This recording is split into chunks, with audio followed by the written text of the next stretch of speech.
प्रिय विद्यार्थियों, वंदे मातरम।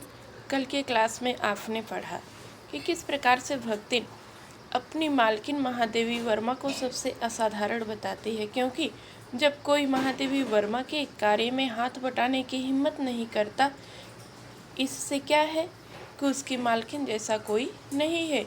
लेकिन स्वयं ऐसा नहीं करेगी। स्वयं महादेवी वर्मा के सारे कार्यों में हाथ बटाकर वह सबसे श्रेष्ठ बन जाएगी। कैसे हाथ बटाती है, आगे देखना आप। महादेवी वर्मा वर्णन करती हैं, कहती हैं, पर वह स्वयं कोई सहायता नहीं दे सकती। इसे मानना अपनी हीनता स्वीकार करना है। इसी से वह द्वार पर बैठकर बार बार कुछ काम बताने का आग्रह करती है। कहते हैं, लेकिन वह सबके समान नहीं है। वह मुझसे बार बार दरवाजे पर बैठकर आग्रह करती है कि कोई काम बताएं। वह उसमें उनका सहयोग करेगी। भले कोई हिम्मत नहीं करता हाथ बटाने का, लेकिन भक्तिन सहयोग करेगी। कैसे सहयोग कर रही है देखना। कहते हैं, कभी उत्तर पुस्तकों को बांधकर, कभी अधूरे चित्र को कोने में रखकर, कभी रंग की प्याली धोकर और कभी चटाई को आंचल से झाड़कर वह जैसी सहायता पहुंचाती है, उससे भक्तिन का अन्य व्यक्तियों से बुद्धिमान होना प्रमाणित हो जाता है।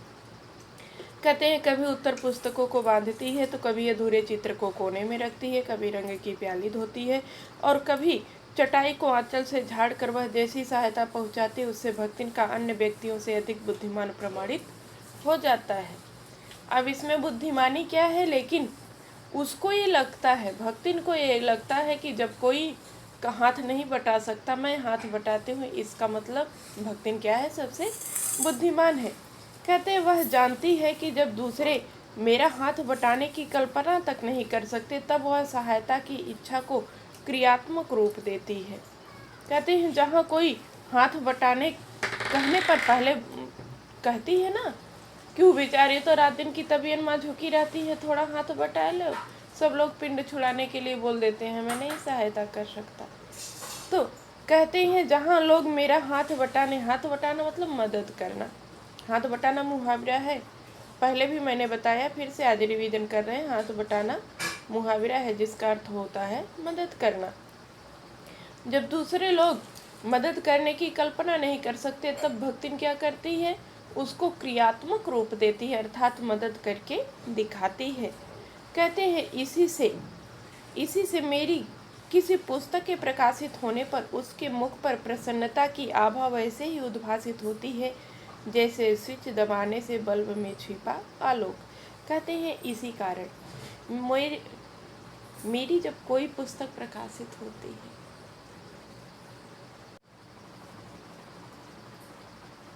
महादेवी वर्मा वर्णन करती हैं, कहती है, इसी से मेरी किसी पुस्तक के प्रकाशित होने पर उसके मुख पर प्रसन्नता की आभा मतलब चमक कैसे प्रकाशित होती है, जैसे स्विच दबाने से बल्ब में छिपा आलोक क्या हो जाता है, प्रकाशित हो जाता है। तब जब तक हम स्विच नहीं दबाते हैं तब तक बल्ब जलता नहीं है, स्विच दबाने से क्या है, बल्ब जल जाता है।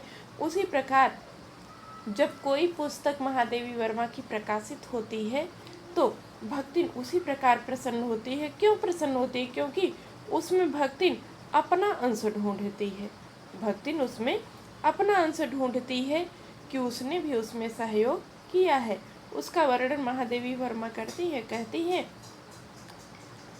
वह सोने में उसे बार बार छूकर, आंखों के निकट ले जाकर सबोर घुमा फिराकर मानो अपनी सहायता का अंश खोजती है, और उसकी दृष्टि में व्यक्त आत्मघोष कहता है कि उसे निराश होना नहीं पड़ता। कहते हैं, जब कोई नहीं रहता तब मेरी किताब उठा करके वह उसको बार बार छूती है, आंखों के निकट ले जाकर देखती है और उसमें अपनी सहायता का अंश ढूंढती है। उसे लगता है केवल महादेवी वर्मा के द्वारा ये पुस्तक नहीं प्रकाशित हुई, बल्कि भक्तिन ने भी उसमें अपना सहयोग किया है। कहते हैं, और उसका आत्मघोष, जिस प्रकार से उसका आत्मविश्वास है, उसे निराश नहीं होना पड़ता, अर्थात उसमें उसकी सहायता मिल ही जाती है। कहते हैं, यह स्वाभाविक भी है। किसी चित्र को पूरा करने में व्यस्त जब मैं बार बार कहने पर भी भोजन के लिए नहीं उठती, तब वह कभी दही का शरबत, कभी तुलसी की चाय वहीं देकर भूख का कष्ट सहने नहीं देती। कहते हैं और स्वाभाविक भी है। क्यों स्वाभाविक है? जब महादेवी वर्मा किसी चित्र को पूरा करने में व्यस्त हैं, कोई रचना को पूरा करने में व्यस्त हैं और बार बार कहने के बाद भी भोजन करने नहीं उठ रही हैं, तो भक्तिन उन्हें छोड़ नहीं रही है। कभी दही का शरबत ला कर देती है तो कभी तुलसी की चाय बना के देती है, अर्थात उन्हें भूख से परेशान नहीं होने देती। इस प्रकार भक्तिन किसी रचना में क्या करती है? महादेवी वर्मा का सहयोग करती है। आगे महादेवी वर्णन करते हुए कहती हैं दिन भर के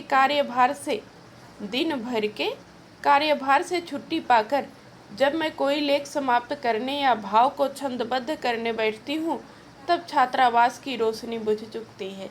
मेरी हिरनी सोना तख्त के पैताने फर्श पर बैठकर पागुर करना बंद कर देती है। कुत्ता बसंत छोटी मच्छियों में मुख रखकर आंखें मूंद लेता है और बिल्ली गोधूली मेरे तकिए पर सिकुड़कर सो रहती है। अर्थात रात क्या होती है? ज़्यादा बीत जाती है। रात ज़्यादा बीत जाती है। दिन भर के कार्य से छुट्टी पाकर जब कोई रचना समाप्त करने या भाव को छंदबद्ध करने, मतलब कविता की रचना करने, जो हृदय में भाव उठता है उसको छंद में बांधना क्या है? कविता का निर्माण करना। कविता लिखने बैठती हैं तो होता क्या है? छात्रावास की रोशनी जो है बुझ जाती है, अर्थात रात ज़्यादा हो जाती है। बच्चे भी क्या हो जाते हैं? सो जाते हैं।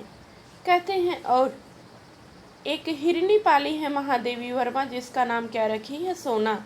वह भी फर्श के पैताने पर बैठकर पागुर करना बंद कर देती है, अर्थात वह भी क्या हो जाती है? सो जाती है।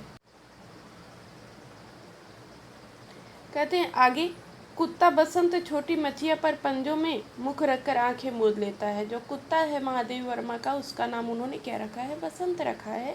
वह भी सो जाता है। और बिल्ली का नाम उन्होंने क्या रखा है? गोधूली रखा है। बिल्ली भी एक पाली है, उसका नाम ये गोधूली रखी है। कहते हैं वह मेरे तकिए पर सिकुड़ कर सो जाती है। बिल्ली और कहीं नहीं जाती, किसके पास रहती? महादेवी वर्मा के तकिए पर सिकुड़ कर सो जाती है। कहते हैं पर मुझे रात की निस्तब्धता बिल्कुल शांत मैं अकेली न छोड़ने के विचार से कोने में दरी के आसन पर बैठकर बिजली की चकाचौंध से आंखें मिचाती हुई भक्तिन प्रशांत भाव से जागरण करती है। कहते अगर उस रात में कोई मेरे साथ रहता है तो कौन रहता है? सिर्फ भक्तिन रहती है। वह मुझे अकेले नहीं छोड़ती, बल्कि कहते हैं कोने में दरी के आसन पर बैठकर बिजली की चकाचौंध से आंखें मिचमिचाती हुई, क्योंकि अब भक्तिन की वृद्धावस्था है और हमारी आंखों की रोशनी जब कम हो जाती है तो कम प्रकाश में भी नहीं दिखाई देता, तो अधिक प्रकाश भी हमारी आंखें बर्दाश्त नहीं कर सकती। इसीलिए वो चकाचौंध बिजली का प्रकाश भक्तिन की आंखों को क्या कर रहा है? चकमका रहा है। लेकिन फिर भी वह बैठ करके महादेवी वर्मा का इंतजार कर रही है और कहते हैं एकदम शांत भाव से कि थोड़ा भी बोलती नहीं है, जागरण करती है, जागती रहती है, वह ऊँघती भी नहीं। थोड़ा सा ऊँघना, जब नींद लगती है वह ऊँघती भी नहीं, क्योंकि मेरे सिर उठाते ही उसकी धुंधली दृष्टि मेरी आंखों का अनुसरण करने लगती है। कहते हैं कैसे महादेवी वर्मा जानती हैं? ज्यों वह अपना सिर उठाती हैं, किसी वस्तु को देखती हैं तो भक्तिन वहाँ पहुँच जाती है। जिधर उनकी नज़रें जाती हैं महादेवी वर्मा की, उधर भक्तिन पहुँच जाती है और आँखों का अनुसरण करने लगती है। मतलब जो आँखें देखती हैं उधर जाती है कि क्या उन्हें चाहिए, महादेवी वर्मा को क्या चाहिए, वह पूछने लगती है। कहते यदि मैं सिरहाने रैकी की ओर देखती हूँ तो वह उठकर आवश्यक पुस्तक का रंग पूछती है। कहते हैं जब मैं सिरहाने मतलब सिर की तरफ देखती हूँ, सिर मतलब क्या है? अपने सिर की तरफ नहीं, जहाँ सोई हैं उधर आगे की तरफ जब देखती हैं सिर के पास, तो कहती हैं वह आवश्यक पुस्तक का रंग पूछती, अब नाम तो नहीं पढ़ पाएगी, रंग पूछेगी कि कौन सा पुस्तक आपको चाहिए। यदि मैं कलम रख देती हूँ तो वह स्याही उठाकर लाती है, और यदि मैं कागज़ एक और सरका देती हूँ तो वह दूसरी फाइल टटोलती है कि दूसरी फाइल महादेवी वर्मा को चाहिए। उस फाइल पर हाथ रख देती है कि जो महादेवी वर्मा कहें तो वह तुरंत दे दे। तो इस प्रकार अब तो कन्फर्म हो गया ना कि सेवक धर्म में भक्तिन किससे स्पर्धा रखती है, हनुमान से स्पर्धा रखती है। आगे कहते हैं, बहुत रात गए सोने पर भी मैं जल्दी ही उठती हूँ। कहते हैं रात को कितना भी ज़्यादा मैं सो, कितना भी देर हो जाए मुझे सोने में, फिर भी मैं सुबह जल्दी ही उठती हूँ। और भक्तिन तो मुझसे भी पहले जागना पड़ता है। भक्तिन सबसे पहले कौन उठता है घर में? भक्तिन उठती है। कितना भी रात महादेवी वर्मा के साथ जागे, लेकिन सुबह सबसे जल्दी उठती है। कहते हैं सोना उछल कूद के लिए बाहर जाने को आकुल रहती है। सोना कौन? हिरनी। बसंत नित्य कर्म के लिए दरवाजा खुलवाना चाहता है, और गोधूली चिड़ियों की चहचहाहट में अब शिकार का आमंत्रण सुन लेती है। अब इन प्राणियों को महादेवी वर्मा पाल के रखी हैं। कहते हैं और भोर होते ही सोना बाहर जाना चाहती है। बसंत कुत्ता भी नित्य कर्म के लिए दरवाज़ा खुलवाना चाहता है, और गोधूली चिड़ियाँ जब बोलने लगती हैं सुबह सुबह, तो वह भी अपने शिकार का आमंत्रण सुन ही लेती है कि बाहर जा कर के वह किसी पक्षी का शिकार करे। आगे वर्णन करती हैं महादेवी वर्मा। कहती हैं, मेरे भ्रमण की भी एकांत साथिन भक्तिन ही रही। भ्रमण की, घूमने टहलने अगर जा रही है महादेवी वर्मा, तो वहाँ भी भक्तिन कभी महादेवी वर्मा का साथ नहीं छोड़ी। अन्य नौकर घर पे रहते थे, लेकिन भक्तिन महादेवी वर्मा के साथ साथ रहती थी। कहते हैं बदरी, केदार आदि के ऊंचे नीचे और तंग पहाड़ी रास्ते में जैसे वह हट करके मेरे आगे चलती रही है, वैसे ही गांव की धूल भरी पगडंडी पर मेरे पीछे रहना नहीं भूलती।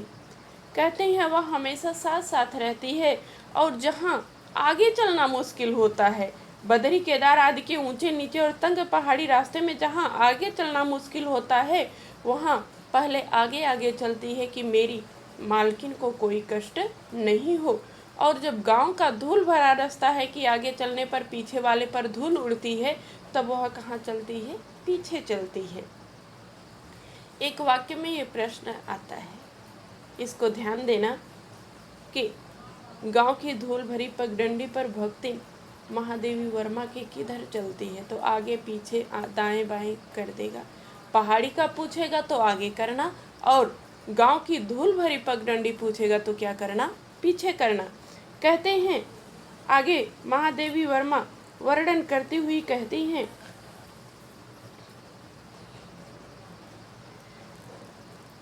हैं, कहीं भी जाने के लिए प्रस्तुत होते ही मैं भक्तिन को छाया के समान पाती हूँ।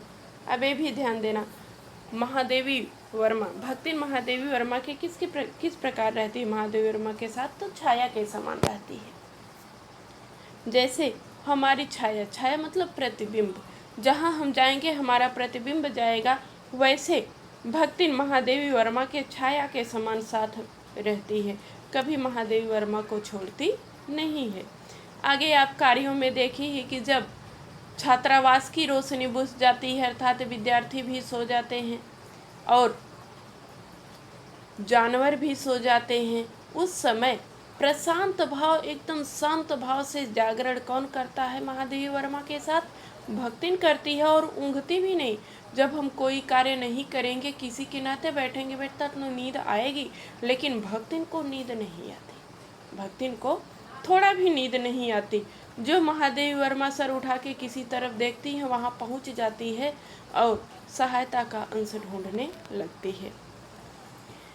आगे वर्णन करते हुए महादेवी वर्मा कहती हैं, युद्ध को देश की सीमा में बढ़ते देख जब लोग आतंकित हो उठे, तब भक्तिन के बेटी दामाद उसके नाती लेकर बुलाने आ पहुँचे, पर बहुत समझाने बुझाने पर भी वह उनके साथ नहीं जा सकी।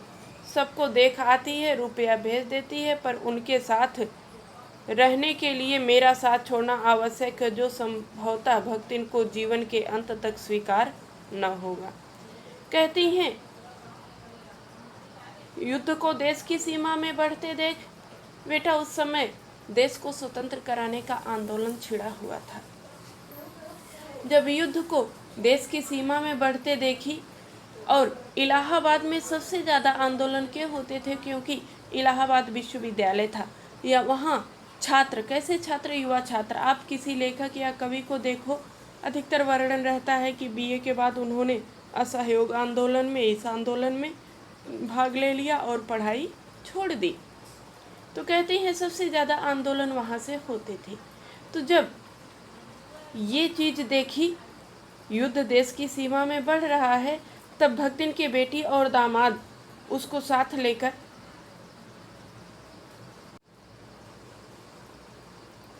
कहते हैं जब उसके बेटी, दामाद और नाती उसको लेने आए, तब भी वह बहुत समझाने बुझाने के बाद भी वह किसी के साथ नहीं गई, क्योंकि जाने का मतलब क्या था, महादेवी वर्मा का साथ छोड़ना। और कहते हैं जीवन के अंत तक वह महादेवी वर्मा अर्थात मेरा साथ छोड़ने को तैयार नहीं हुई। बस केवल कब घर जाना चाहिए उसका वर्णन करती है महादेवी वर्मा। कहती हैं जब गत वर्ष मतलब पिछले वर्ष युद्ध के भूत ने वीरता के स्थान में पलायन वृत्ति जगा दी। वीरता के स्थान में लोग जो डटकर सामना करते थे, उसके बजाय पलायन वृत्ति मतलब भागने का। पलायन वृत्ति आपको बताना नहीं पड़ेगा बेटा, कोरोना ने दिखा दिया किस प्रकार पिछली बार जब एकाएक लॉकडाउन लगा तो पलायन वृत्ति जगी ना। जिनको ट्रेन नहीं मिली तो पैदल चल दिए, गाड़ी से अपने चल दिए। यही होता है पलायन वृत्ति मतलब भागना। कहते हैं तब भक्तिन पहली बार ही सेवक की विनीत मुद्रा के साथ मुझसे गांव चलने का अनुरोध करने आई। तब आई, जब बेटी और दामाद आए तब वह नहीं गई, लेकिन पिछले वर्ष जब युद्ध का समय अधिक रहा, ज़्यादा युद्ध बढ़ा देश में, तब वह भक्तिन पहली बार सेवक की विनीत मुद्रा में विनय के साथ महादेवी वर्मा से विनती करते हुए कह रही है कि गांव चले। गांव चलने के लिए क्या कर रही है, अनुरोध कर रही है, विनती कर रही है। कहते हैं और बता रही है कि किस प्रकार से महादेवी वर्मा को कोई कष्ट नहीं होने देगी, वह गांव में भी उनका सारा प्रबंध कर देगी। कहती है वह लकड़ी रखने के मचान पर अपनी नई धोती बिछाकर मेरे कपड़े रख देगी, कि वहाँ अलमारी भले नहीं है, लकड़ी का मचान ऊंचा, लकड़ी का कोई ऊंचा आसन जैसा बना देगी और उस पर अपनी नई धोती बिछाएगी, मैली वाली धोती नहीं, नई धोती बिछाकर मेरे कपड़े रख देगी।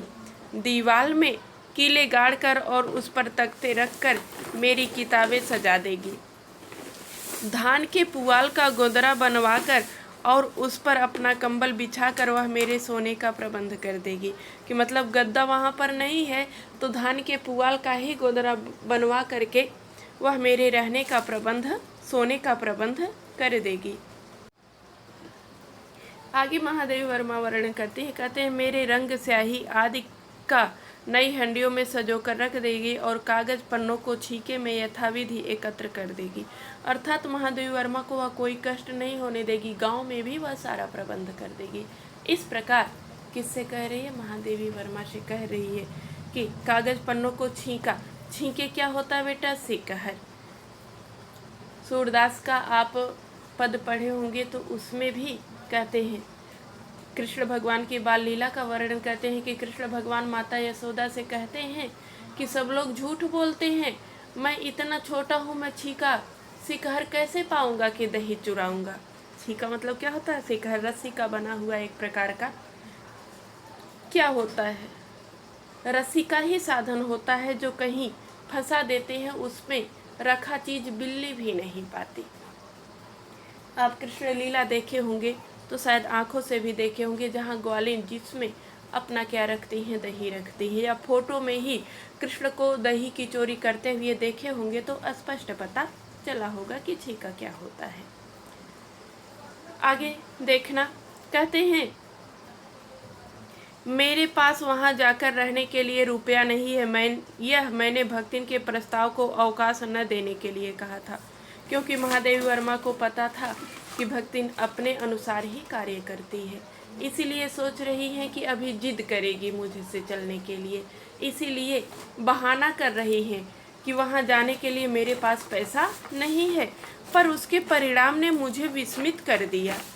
उसके परिणाम ने मुझे विस्मित कर दिया, आश्चर्यचकित कर दिया। भक्तिन ने परम रहस्य का उद्घाटन करने की मुद्रा बनाकर और पोपला मुख मेरे कान के पास लाकर हौले हौले बताया कि उसके पास 5 बीसी और 5 रुपया गड़ा रखा है, उसी से वह सब प्रबंध कर देगी। अब हंसना मत बेटा कि 5 रुपए में क्या होगा। उस समय 5 रुपए आज के 50,000 से भी ज़्यादा था।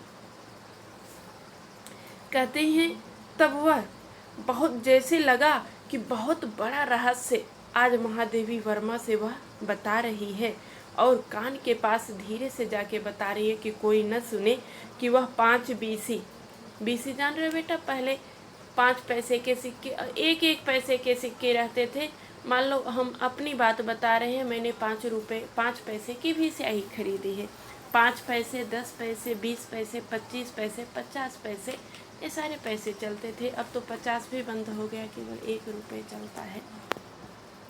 तो कहते हैं कि वह धीरे से रहस्य को बता रही कि उसके पास 5 बीसी मतलब 1 रुपया, 5 बीसी का मतलब 1 रुपया, और 5 रुपया कहीं ज़मीन में गाड़ के वह रखी है, उसी से सारा प्रबंध कर देगी। अब यही देखना बेटा, ये स्पष्ट हो जाता है कि वह महादेवी वर्मा से कितना प्रेम करती है। इतना कंजूस भक्तिन, और ऐसे छुपा के रखे हुए पैसे को धीरे से आकर के महादेवी वर्मा से बताती है कि वह रखी है। कहते हैं फिर लड़ाई तो कोई अमरौती खाकर आई नहीं है। कहते फिर ये लड़ाई अमर होकर तो आई नहीं है, समाप्त तो होगी ही। जो लड़ाई समाप्त होगी तो वह महादेवी वर्मा को लेकर फिर इलाहाबाद आ जाएगी। कहती है जब सब ठीक हो जाएगा तब यहीं लौट आएंगे। कौन कह रहा है? भक्तिन कह रही है। भक्तिन की कंजूसी के प्राणभूत होते होते पर्वताकार बन चुके थे। कहते हैं भक्तिन कंजूस तो थी ही, और कंजूसी धीरे धीरे अब इतना पर्वत के आकार की, अर्थात तो बहुत अधिक कंजूस हो गई थी। कहते हैं इस उदारता के डायनामाइट ने क्षण भर में उन्हें उड़ा दिया। इतने थोड़े रुपए का कोई महत्व नहीं, परंतु रुपए के प्रति भक्तिन का अनुराग इतना प्रख्यात हो चुका है कि मेरे लिए उसका परित्याग मेरे महत्व की सीमा तक पहुंचा देता है। कहते हैं कि भक्तिन इतना कंजूस हो गई है कि इस उदारता के डायनामाइट ने जैसे उसे क्षण भर में ही उड़ा दिया। कहते इतने थोड़े रुपए का कोई महत्व नहीं है, परंतु रुपए के प्रति भक्तिन का इतना अनुराग हो गया, इतना प्रेम हो गया है कि वह एकदम बिल्कुल प्रसिद्ध हो चुका है कि वह रुपयों से कितना प्रेम करती है। लेकिन मेरे लिए वह रुपयों का भी त्याग कर देगी। इससे वह मेरी महत्व की सीमा को पहुंचा देती है कि रुपये से भी ज़्यादा, सबसे ज़्यादा भक्तिन किससे प्रेम करती है? महादेवी वर्मा से प्रेम करती है। आगे कहते हैं भक्तिन और मेरे बीच स्वामी सेवक का संबंध यह कहना कठिन है। कहते हैं जैसे कहती हैं भक्तिन में दुर्गुणों का अभाव है, यह कहना कठिन है, वैसे कहते हैं भक्तिन और मेरे बीच स्वामी सेवक का संबंध है कि मैं स्वामी हूँ, वह सेवक है, यह कहना कठिन है। क्यों कठिन है? कहती हैं क्योंकि ऐसा कोई स्वामी नहीं हो सकता जो इच्छा न होने पर भी सेवक को अपनी सेवा से हटा न सके, और ऐसा कोई सेवक भी नहीं सुना गया जो स्वामी के चले जाने का आदेश पाकर अवज्ञा से हंस दे। कहते हैं क्यों ऐसा नहीं है? कहते हैं कि कोई ऐसा स्वामी इस संसार में नहीं होगा, ऐसा मालिक नहीं होगा जो इच्छा न रहने पर भी सेवक को अपनी सेवा से न हटा सके। मालिक और सेवक का कैसा संबंध होता है? हमारा कोई नौकर हमारी इच्छा नहीं लगी तो हम नौकर को हटा देंगे, लेकिन महादेवी वर्मा भक्तिन को नहीं हटा सकती। अगर भक्तिन का मन नहीं है, जो वह अपने मालकिन की सेवा करना चाहती वह करके रहेगी। महादेवी वर्मा की इच्छा नहीं है तब भी भक्तिन को हटा नहीं सकती। और कहती हैं ऐसा कोई सेवक भी नहीं, ऐसा कोई नौकर भी नहीं होगा जो जब अगर उसके मालिक स्वामी कहें कि यहाँ से चले जाओ तो वह अवज्ञा, उनकी आज्ञा का उल्लंघन करके, अवज्ञा क्या होता है? आदेश को न मानना। कहते हैं केवल हंस दे, जाने के बजाय क्या कर दे? हंस दे। कहते हैं भक्तिन को नौकर कहना उतना ही असंगत है जितना अपने घर में बारी बारी से आने जाने वाले अंधेरे उजाले और आंगन में फूलने वाले गुलाब और आम को सेवक मानना। कहने का मतलब क्या है, जिस प्रकार से प्रकृति में परिवर्तन होते रहते हैं उसी प्रकार भक्तिन भी है। वो प्रकृति की तरह हो गई है एकदम, वो सेवक नहीं, बल्कि जैसे समय आता है तो सारी चीज़ें, आम में फल लगता है तो प्रकृति में सब परिवर्तन होता है, वैसे महादेवी वर्मा को जब जिस चीज़ की ज़रूरत पड़ती है तो भक्ति साथ आती ही रहती है, उसको महादेवी वर्मा रोक नहीं पाती है। कहते हैं वे जिस प्रकार अपना अस्तित्व रखते हैं, जिसे सार्थकता देने के लिए ही हमें सुख दुख देते हैं, उसी प्रकार भक्तिन का स्वतंत्र व्यक्तित्व अपने विकास के परिचय के लिए ही मेरे जीवन को घेरे हुए है, कि एकदम स्वतंत्र से जब चाहती है तो वह उनके पास रहती है। महादेवी वर्मा उसको हटा नहीं पाती।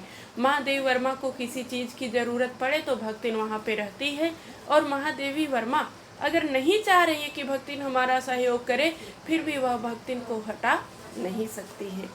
आगे महादेवी वर्मा वर्णन करती हैं, कहती हैं परिवार और परिस्थितियों के कारण। महादेवी वर्मा क्या वर्णन करती हैं, परिवार और परिस्थितियों के कारण स्वभाव में जो विषमताएं उत्पन्न हो गई है, उनके भीतर एक स्नेह और सहानुभूति की आभा फूटती रहती है। कहते हैं भक्ति में परिवार और परिस्थिति के कारण स्वभाव में कुछ विषमता, कुछ चिड़चिड़ापन आ गया है, लेकिन उनके भीतर एक प्रेम और सहानुभूति की आभा भी, प्रकाश भी फूट रहा है। इसी से उसके संपर्क में आने वाले व्यक्ति उसमें जीवन की सहज मार्मिकता पाते हैं। जो उसके पास आते हैं वो चिड़चिड़ापन नहीं, बल्कि जीवन की सहज मार्मिकता पाते हैं। सहज मर्म वहाँ पर उद्घाटित होता है, सहज रहस्य का पता चलता है कि भक्तिन का जीवन कितना सरल और कितना सहज है। कहते हैं छात्रावास की बालिकाओं में से कोई अपनी चाय बनवाने के लिए देहली पर बैठी रहती है, कोई बाहर खड़ी मेरे लिए बने नाश्ते को चखकर उसके स्वाद की विवेचना करती रहती है। मेरे बाहर निकलते ही सब चिड़ियों के समान उड़ जाती हैं और भीतर आते ही यथास्थान विराजमान हो जाती हैं। इन्हें आने में रुकावट न हो, संभवतः इसी से भक्तिन अपना दोनों जून का भोजन सवेरे ही बनाकर ऊपर के आले में रख देती है और खाते समय चौके का एक कोना धोकर पाक छत के सनातन नियम के से समझौता कर लेती है। पहली बार यहाँ पर आया बेटा कि किस प्रकार से भक्तिन अपने साथ समझौता करती है। कहते हैं वह इतनी सहज हो गई है कि छात्रावास की बालिकाएं भी उससे मिलने के लिए आती हैं। मेरे न रहने पर तो नहीं आती, रहने पर कोई उससे चाय बनवाने के लिए देहली पर बैठकर, दरवाजे पर बैठकर इंतजार करता है, उसके पास तो नहीं जाता, बाहर बैठकर चाय का इंतजार करता है। तो कोई जो मेरे लिए वह नाश्ता बनाई है उसको चखने के लिए यहाँ बैठा रहता है। कहते हैं और जो मैं जाती हूँ वैसे वे लोग भी चिड़ियों के समान वहाँ से हट जाती हैं। कहते हैं और भीतर आते ही यथास्थान विराजमान हो जाती हैं। मैं जो भीतर आती हूँ, कमरे के अंदर आती हूँ, तो वे लोग भी आ जाते हैं। कहते हैं उनको आने में रुकावट ना हो, इसीलिए अब भक्तिन क्या करती है, भोजन बना करके ऊपर आला, जो आज रैक बना रहता है बेटा, अलमारी बनी रहती है, पहले दीवार में ही दीवार खोद के रखने की जगह बनाई जाती थी, जिसको आला या ताखा बोलते हैं। पहले के अगर कच्चे घर होंगे तो वहाँ आप देखने को पाओगे। तो उठा करके वह दीवार के ऊपर क्या करती है, रख देती है, जैसे किसी से छुआए न। और जब उसे भोजन करना रहता है तो चौका मतलब रसोई घर का एक कोना फिर से क्या कर देती है, धो देती है और बैठ करके भोजन कर लेती है। कहते हैं इस प्रकार से वह पाक धर्म के सनातन नियम से अब समझौता कर लेती है कि कोई आएगा जाएगा, अगर छुआ जाएगा तो वह खाएगी नहीं, इसीलिए उठा करके ऊपर रख देती है कि किसी से छुआए ही न। और वहाँ से लोग आते जाते हैं तो क्या करती है, खाने के पहले उसको पानी से धुल देती है और वहीं बैठकर खा लेती है। आगे का पैराग्राफ हम आपको कल पढ़ाएंगे। धन्यवाद। आज का क्लास आपका यही समाप्त होता है।